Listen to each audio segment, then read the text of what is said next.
andra världskriget bröt ut 1939 hade Sverige en stor brist på vapen och ammunition. Självklart var det snabbaste sättet att rusta upp försvaret var genom import, men det här var knappast någon långsiktig lösning när krig pågick i Europa. Nu måste Sverige involvera vår egen industri på allvar.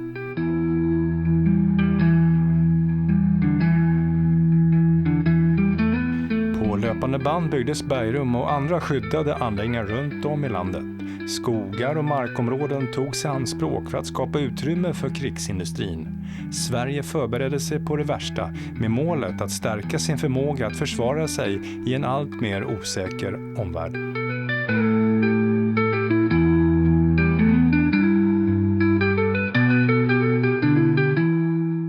Etablerandet av ammunitions- och krutfabriker var redan i full gång vid krigsutbrottet på flera platser ute i landet, som exempelvis anläggningen i Tyfors som vi besökte tidigare. Det här var massiva landsomfattande investeringar, men att bygga stora produktionsanläggningar i berg ute i vildmarken var tidskrävande och kunde ta många år innan full produktion kunde nås. Att involvera etablerade civila industrier och företag för krigsmaterialproduktionen var ingen ny idé. Men produktionen och samordningen var fragmenterad och ineffektiv. Nu behövde man modernisera och standardisera krigsmaterialproduktionen för ökad effektivitet. Det här är den tredje delen i serien Den dolda industrin.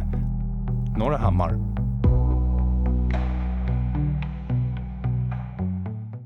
Kraven som ställdes av Försvarets fabriksverk var extremt höga. Man ville verkligen säkerställa att de civila fabrikerna kunde upprätthålla hög kvalitet och kapacitet.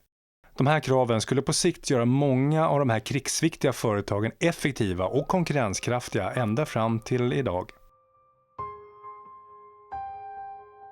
På 1940-talet föddes Försvarets fabriksverk som tillsammans med Statens industrikommission undersökte vilka företag som var lämpliga och pålitliga för att ingå i kedjan för krigsmaterialproduktion.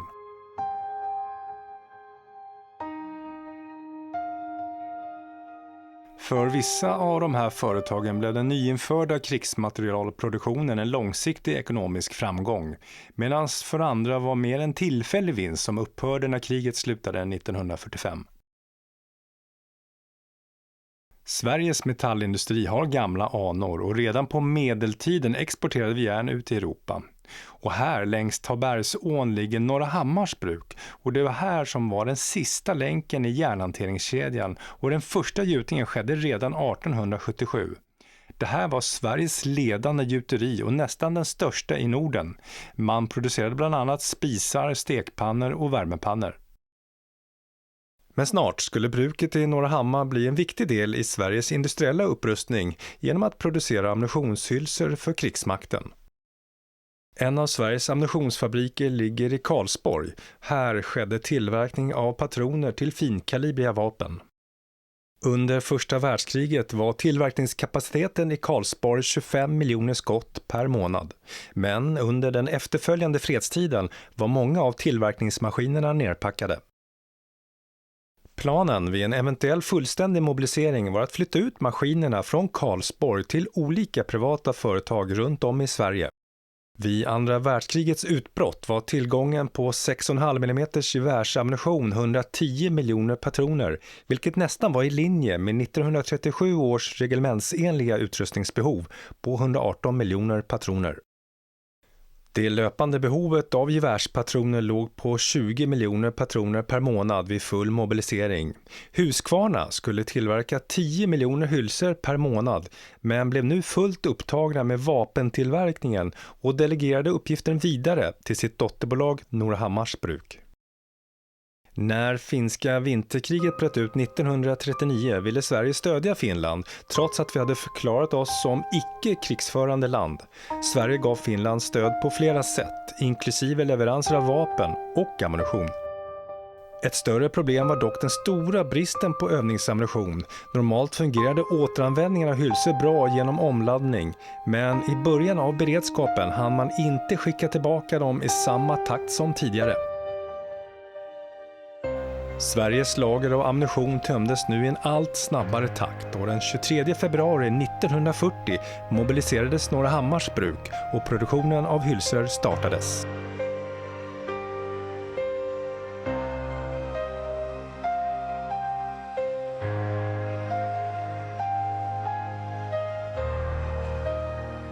De första tillverkade hylsorna skickades sedan vidare till Karlsborg i april för laddning och i maj var fabriken i Norrahammar i full produktion. Men fabriken i Norrahammar lyckades inte leverera enligt kraven från statens ammunitionsnämnd. Anledningen till att man inte uppnådde den förväntade produktionen var att kontrollanterna var för nitiska och dömde ut hylsorna för minsta fingeravtryck, vilket var en övertolkning av kvalitetskraven, vilket ledde till att fullgoda hylsor klassades som B-kvalitet. Det här löstes med tiden och senare ökade man till 3 skift och levererade 7 miljoner hylsor under juli månad 1940. Senare under kriget började man även att tillverka pistolammunition. Hylstillverkningen skedde ovan mark i de ordinarie fabrikslokalerna. Kvinnor valdes för arbetet på grund av deras fingerfärdighet. Patronhylsorna som tillverkades här i Norrahammar fick märkningen nummer 24. Krigsviktiga industrier som denna i Norrahammar var potentiella bombmål under kriget på grund av deras betydelse för krigsmaterialproduktionen. För att skydda personalen mot eventuella flyganfall vidtogs omfattande försiktighetsåtgärder. Vid den här industrin byggde man ett stort skyddsrum med en kapacitet på över 600 personer. Det placerades i berget nära fabriksområdet för att ge maximal skydd mot bombningar.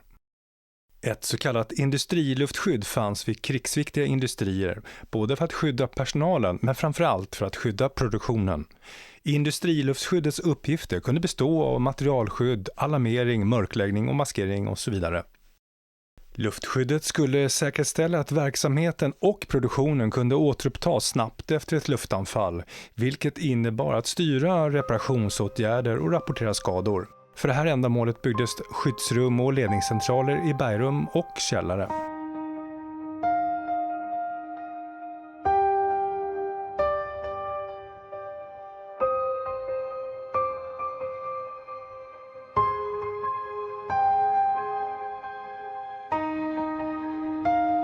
Erfarenheterna från Finland visar att endast 15% av flyglarmen resulterade i ett verkligt bombanfall. Ett flyglarm innebar alltså att personalen skulle ta skydd och stanna kvar tills faran var över, vilket kunde ta åtskilliga timmar och leda till långa produktionsavbrott. Det här var inte önskvärt eftersom produktionskapaciteten inte kunde upprätthållas. Som en följd av detta introducerar man anfallslarm som skulle utlösas när fiendens bombplan kunde ses okulärt med kikare bland annat. Observationstorn byggdes då bland annat på Taberg i närheten. Skyddsrummet i Norrahammar har 2 så kallade inslag eller entréer, varav det norra inslaget var själva huvudentrén. I skyddsrummet förvarades livsnödvändig utrustning, förnödenheter och kommunikationsmedel för att säkerställa att arbetet kunde återupptas så snabbt som möjligt efter ett angrepp. Personalen genomgick regelbundna övningar för att snabbt och ordnat kunna ta sig till skyddsrummet vid flyglarm.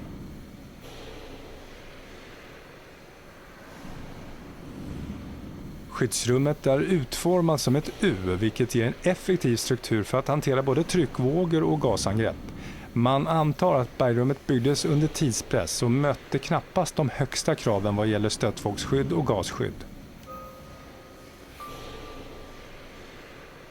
I vardera ända av U-formen finns dubbla dörrar där den första dörren är en variant av en skyddsrumsdörr som är konstruerad för att klara av mindre explosioner. Skyddsrummet är även utrustat med ett reservkraftsaggregat, vilket säkerställer att det finns tillgång till elektricitet även vid strömavbrott. Aggregatet driver livsviktiga system som ventilation, belysning och kommunikationsutrustning, vilket gör det möjligt för skyddsrummet att fungera som en säker tillflyktsort under längre perioder. För en del av de här krigsmaterialproducerande företagen utvecklades den nyinförda produktionen till en långvarig ekonomisk framgång, ofta mer lönsam än deras ursprungliga verksamhet. Vissa företag förändrade sin inriktning helt och blev renodlade i vapenindustrier. Medan för andra endast resulterade en kortvarig vinst som försvann när kriget avslutades. Men bergrummet i Norra Hammar byggdes ut efter krigsslutet och fick en till funktion som avslöjas i den sista delen av serien. Men redan i det 4:e avsnittet beger vi oss till Jönköping och tar oss en närmare titt på vad som döljer sig i berget i Tollarp. Som alltid, tack för att du tittade.